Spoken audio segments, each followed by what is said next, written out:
Donna Adelson was extremely upset when her non-negotiable, Wendy, moving to South Florida with the kids so that she could help raise those two boys and she could help her daughter while she has fun in beautiful South Florida and is no longer trapped in Tallahassee, Florida. She was sitting upset when that motion was denied. And she was very, very upset at the judge for how the judge handled that hearing and the ruling, because, as Donna Adelson said, they spent $600 an hour on a lawyer, Kristen Adamson, to prepare this motion with their help, to prepare themselves to win this motion, to win this big war against Markel. And this was the biggest battle, right? The move to South Florida with the kids, the non-negotiable. And then they went to the hearing. And after an hour of testimony, Judge Barbara Hobbs pulls the attorneys aside and says, hey, I don't hear anything about Dan Markel pulling the toenails of these boys. Therefore, since I don't hear any abuse, unless you have some evidence of abuse, this is going to be denied. She's going to stay put right here in Tallahassee. That's what Barbara Hobbs told them. And that's what happened. The motion then was denied because, yeah, there was not going to be any evidence of abuse. So in essence, they conceded. There's nothing there about abuse. We don't have evidence of abuse. We just wanted to show you, Judge, how this young woman, Wendy, has a bright future in South Florida, an awesome job, a family to support her nearby. It's very small kids, so family presence is so important. All those other factors that they wanted the judge to consider, she said, no, that doesn't matter. The only thing that matters to me is if the other guy is abusing the children. And if he's not, you guys stay put right here in Tallahassee. End of story. And this had, admittedly, in her own email, she says, Donna Adelson extremely mad. So who is Barbara Hobbs? She's kind of famous on my channel because she was in the interrogation room in her son's case. Her son who shot his girlfriend through a door, injuring her, and I think the dog as well, if I recall correctly. Yes, I think the dog was also hurt. She survived, and the dog survived. But the son was charged with attempted murder, and eventually Barbara Hobbs became a witness in the case. And so in this video, you get to know this judge, so loved by Donna Adelson, by watching her testify. Here we go. Proceed. Yes, Your Honor. Okay. Be your first witness. Yes, I'm going to call Barbara Hobbs, Honorable Barbara Hobbs. Okay. If you would please raise your right hand to be sworn, please, ma'am. You solemnly Yes. testimony you're about to give in this cause to be the truth, the whole truth, and nothing but the truth, so help you God. Yes, sir, I do. Thank you. You may inquire, Mr. Roberts. Thank you so much. Can you state your full name and current occupation, please? Okay, my full name is Barbara Hobbs Haynes. My profession is I'm a licensed lawyer. Are you currently serving on a circuit bench? I'm sorry. Yes, I'm currently serving on the circuit bench, but my profession I'm a lawyer. Okay, thank you. How do you know Justin Haynes, and how do you know Justin Haynes, and who is he? Justin Haynes is my oldest son. And how do you know, and how many kids do you have, by the way? I have two sons, a younger one who is about 3 years younger than Justin. Do you know Jasmine Perkins? Yes, I know Mrs. Perkins. Okay, and do you know of the relationship between Justin Haynes and Jasmine Perkins? Yes, they were dating. Let me a second. I'm sorry, Mr. Roberts, but there's appears to be a Junior T has now entered yes, that's Junior Tate, and I did tell him to if he could just go back on standby. He's been patiently waiting. We can put him in the waiting room, and we'll be with him in about maybe 10 minutes. Okay. I will do that. Thank you, Mr. Tate. Okay. All right. And now I'm going to take you back to July of 2019. Could you describe your knowledge of the type of relationship Justin Haynes and Jasmine Perkins had? 29 July of 2019, back a little bit. Could you describe the relationship? I mean, all I know is they were dating. I don't know any specifics of the relationship, I guess, in around the time frame of this incident, because I had been, because of some things that happened between Jasmine or something she did at my house, I stopped communicating with her. And then I had asked Mr. Haynes to stop communicating, or at least stop her from coming to my home. So I don't know anything really specifically about the latter part of June, but July. But before that, they were dating. Mrs. Perkins came to my home. She had Christmas dinner with me. I took Justin and everybody went to the movies. I think we went to see Black Panther. She visited my family in Atlanta. We ate dinner. We had Easter Sunday together. So it was a dating relationship, and up until the situation where she came to my home and did some destruction, I communicated with her. Okay. Now, at some point, did you have knowledge that she had a dog named Samson? Yes. Okay. And could you describe your knowledge of her dog, Samson? What I know about Samson is Justin had indicated that Samson had bitten some previous boyfriend of hers, mauled him. The boy apparently had some plastic surgery or something to that extent as a result of the mauling. This came about because I'm sorry, Your Honor. I'm going to object. No, that's fine. Just so you have a prior knowledge of Jasmine Perkins' dog. Yes. Being involved in incidents where the dog has bitten someone. Yes. Okay. And then as a result of that, did you want the dog to stay at your family residence? And describe that residence for me, but just but try to stick within that context of that question. Okay, so my it's 1021 Preston Street, Tallahassee, Florida. It is about 2 houses. What happened is that when I was young, we grew up in this house, me and my 5 brothers and my mother and father. And we lived there until I went away to college. And then my father ended up, I don't know, maybe 15-ish years, 20 years ago, he built another house, like 2 or 3 houses up the street, on the same street from this house. So this was my family home that I grew up in and I was raised in. Okay. And I allowed, my daddy allowed Justin to stay in the house. Okay. Was there any restrictions on whether or not he could have the dog, Samson, Ms. Perkins' dog, at your residence? No, absolutely. Mrs. Perkins wasn't allowed there. So no, her dog was not either. Okay. Going up to July 29th, did you discover that Mr. Haynes, behind your back, for the just lack of a better term, was housing Samson on your property, on the property of your father? Yes, I was going to church for Sunday in June with my mother. She's now dead, but I was on my way to church with her. And I'm the caregiver for my parents because my brothers don't live here. So my mother had dementia, so I was basically caregiving for her. I would go pick her up, take her out, do everything for her. So I would leave my house, which is on the easternmost fringes of Tallahassee, and come over that way because that's where my church is, my family church. I still go to my family church. So I picked my mama up from their house, which is 2 houses up. And I got to go past the old family house to get to the church. So as I'm driving, obviously I look at my old family house just about every time I pass it. And I see this dog in the yard. I turn around with mother in the car and I come back and I park and I go to the house and I am livid about this dog. That was the day before the 29th. That was a Sunday? The 4th Sunday. We only have church 2 Sundays in the month, 2nd and 4th. So it was the 4th Sunday of June.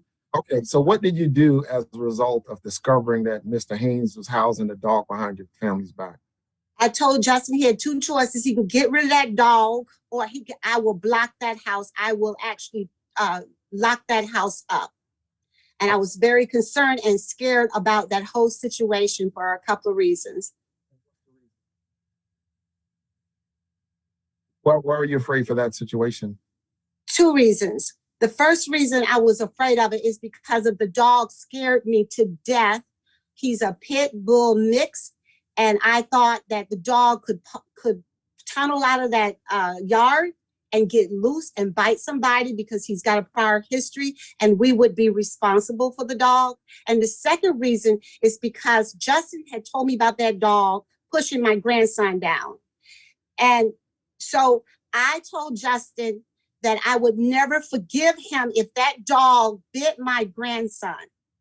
And then I told him if I catch that dog around my grandson, I would call DCF and I would do everything I could do to help to diminish or get rid of his visitation because of it. So that was my, and I just made it real clear to him, that dog better be gone or you're going to be gone. And that was the day before this incident. Yes, my father apparently had already told him the same thing. Okay. Now, okay. And so how did you learn about the dog, the prior attack? Was it through Justin or through some other means? How did you learn about the prior attack? Justin would talk about it, and then the dog was out at my house and he bit my pit bull in the face, and I was wondering what was going on with that. But Justin told me about the dog, and then Malcolm would tell me, Nana, dog pushed me down. Okay, now let's go back. So we have that. And then so with this, the trespass warning, who issued the trespass warning against Miss Perkins? There were several trespass warnings. There was a trespass warning against her as it related to me and my properties and my vehicles because she had come out to my house to see Justin for some reason, and they were not together, I guess. I don't know what was going on with it, but she came out there, and then when I would not allow her into the house, she got under my security cameras and she cut all the tires on my truck. The sheriff department investigated it and talked to her, and she admitted she did it. I filed a report. Then they gave her trespass warning not to come anywhere near me or any of the places that I go or my home. Then, okay. But did that include the Preston Street address? Yes, and I talked to Jasmine before she cut my tires because they were tearing up the screens and doing all kind of silliness to the house. And I told her, and I sent her a text that I did not want her around the house anymore. My father, with me, Justin, sitting in the living room, called her on the phone and told her, do not come back to that residence because tearing out the screens on the front porch and things of that nature.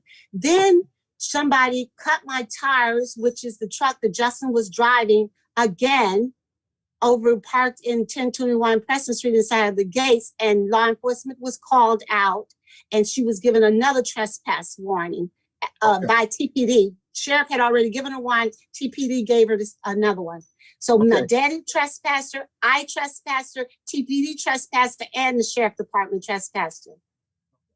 And then when she would, to your knowledge, did she go to the house in violation of the trespass warnings and maybe park in a different location or something like that? Yes, the neighbors told me that she was parking 4 blocks up and walking down to the house so daddy couldn't see. You know, my father is just as nosy as he want to be. And so everything that moves, he sees it on that street.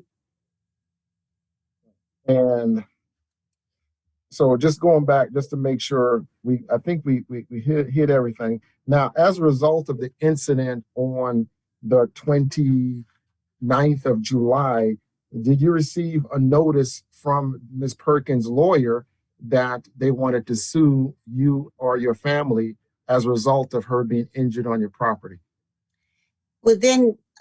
Probably within that week, you told me that from Bill Hinkle, I think Mr. Mahoney had called about they were considering a lawsuit for negligence against Justin for the incident at the house. Then and wanted to get a copy of my daddy's insurance policies. Then you gave me a copy of some letter August 7th that they had sent you demanding a copy of my father's insurance policy because they wanted to sue my family because of they believe negligent conduct of Justin at the house. Okay, hold on for 1 minute. I'm going to pull the letter up. And what's the exhibit, Attorney Brown?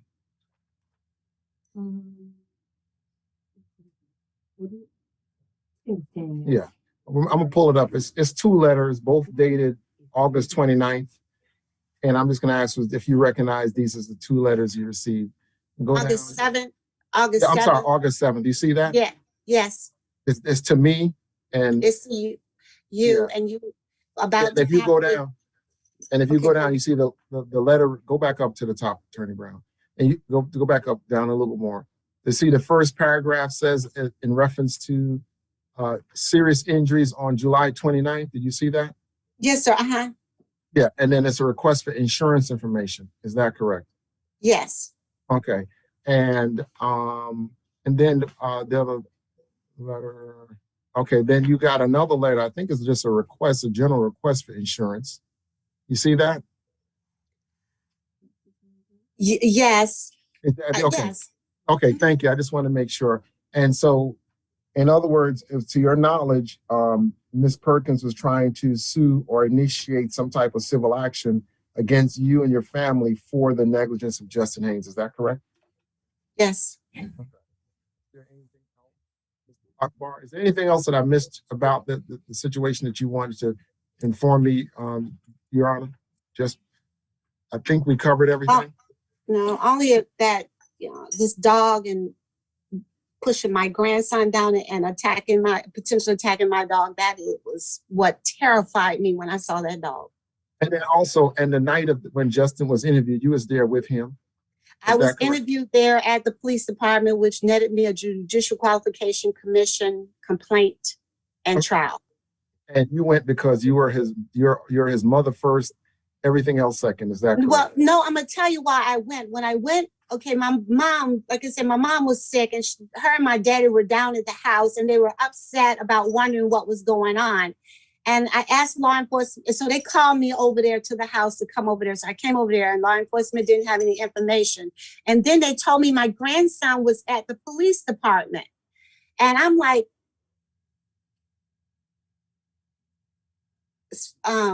what? And so I went down there to get my grandson because he apparently was in the house when all of this happened. And he was, as I said, he was telling me, Nana, the dog pushed me down and going on and on and on. And then after I was able to secure my grandson and have his mother to come pick him up, I asked law enforcement, could I see my son? I knew Melafonte. He was the commander that day. And they said, your son's a grown man. They knew me as judge. And you're not going to see your son unless you his lawyer. I said, that's the only way I'm going to see my son. I need to see if he's okay. They said, that's the only way. And I said, well, I'm his lawyer. And it's history about me being pulled into the Judicial Qualification Mission. I ended up going to trial about 2 months ago and haven't gotten a decision. Thank you. Is there anything else you missed? I don't think there's anything else to offer. No, that's fine. Mr. Akbar, anything else? If not, no, I think you covered everything. okay. The witness with the court, Your Honor. All right. Any cross-examination, Mr. Weed? Ms. Hobbs, Perkins has never been criminally convicted for any damage done to your property or any other property owned by you, correct? Because Justin Haynes begged me, not the prosecutor. Okay, but my question is, she's never been convicted, has she? She's been convicted of nothing, but she's admitted it to the detective. Okay, but again, my question is, she's never been convicted, correct? Correct. All right, thank you. No more questions. Any redirect? No, thank you, Your Honor. Thank you. And if we could let in, thank you again. If we could let in Junior Tate. Can I leave, Judge? Yes, you can go. Thank you. Thank you. Have a good day. Okay, I guess you have to take me out. No, you can just There close. should be a leave button on the, I'm sorry, the lower right of your screen. Should be a button that says leave.